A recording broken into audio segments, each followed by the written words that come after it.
Dear students, মাধ্যমিক পরীক্ষা তো শেষ। তো সামনে একটা বড় অনেক বড় চ্যালেঞ্জ, মানে বড় বলবো না, অনেক বড় চ্যালেঞ্জ। সেটা হচ্ছে আমাদের এইচএস।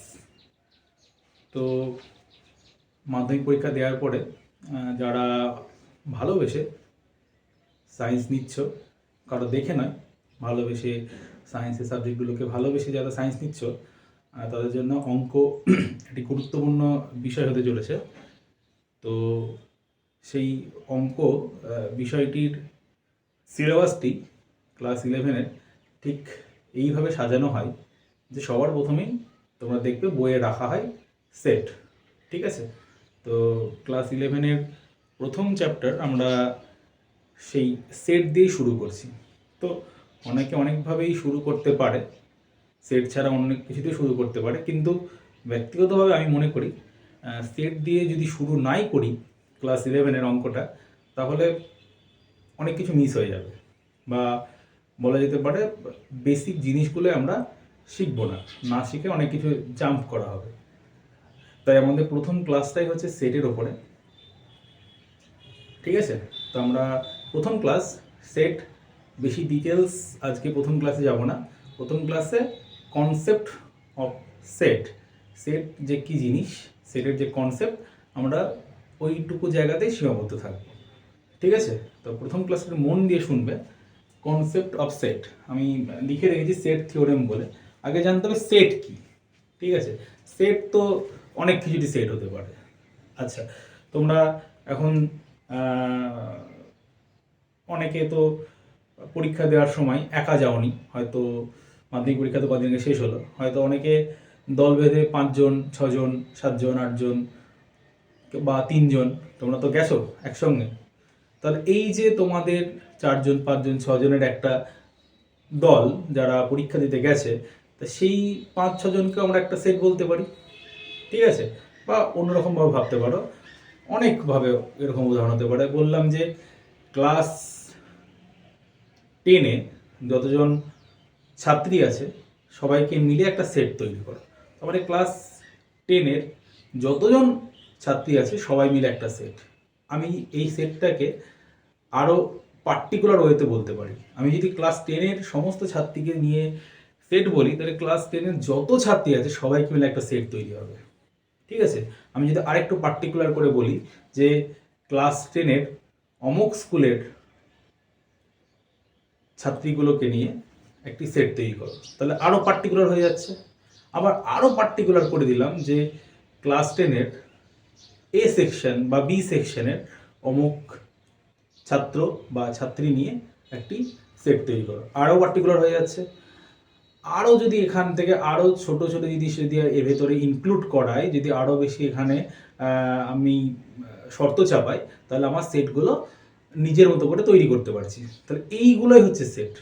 আবার বললাম অমুক গ্রামের অমুক পাড়ার 18 থেকে 30 বছরের ছেলে এবং মেয়েদেরকে নিয়ে একটি সেট তৈরি করো, তাহলে আমি সেখানে ওই বয়সের ওই গ্রামের ওই পাড়ার যে যতজন রয়েছে আর কি, তাকে নিয়ে একটা সেট তৈরি করতে পারি। তাহলে সেট হচ্ছে আমরা কোনো একটা কালেকশন, ঠিক আছে, পার্টিকুলার ওয়েতে একটাই কালেকশন, সেটাই হচ্ছে আমাদের সেট।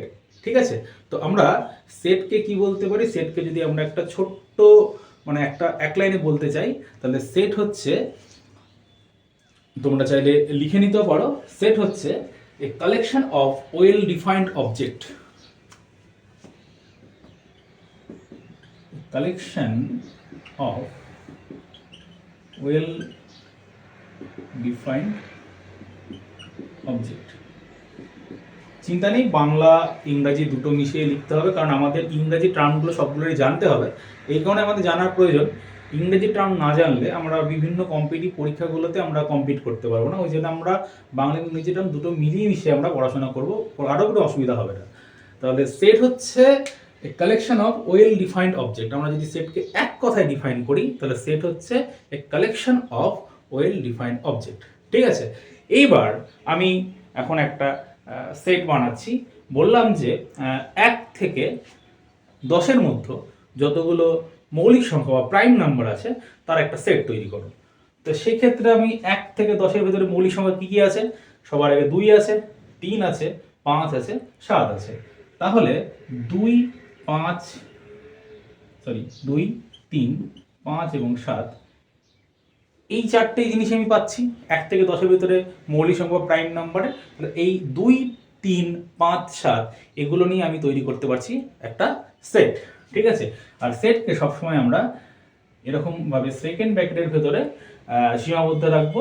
এবং এই সেটটা যদি আমি একটা নাম দিই, আমি এই যে সেটটার কথা বললাম যে 1 থেকে 10-এর ভেতরে প্রাইম নাম্বারের সেট, সেই সেটটাকে আমি যদি এ দিয়ে ডিফাইন করি, তাহলে এ বলে আমি এটা বলতে পারি। তাহলে এই যে আমি এ বলে 2, 3, 5, 7 এভাবে লিখলাম, এটা তাহলে কিসের সেট?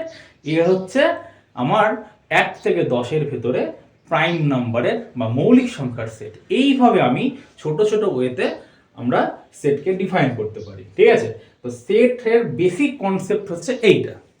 ঠিক আছে, তো আমরা সেটের যে আমরা বেসিক কনসেপ্ট আমরা বুঝলাম। এবার সেট কিন্তু জাস্ট এইটুকু কনসেপ্ট নয়, সেটের অনেক লম্বা একটা কনসেপ্ট আছে।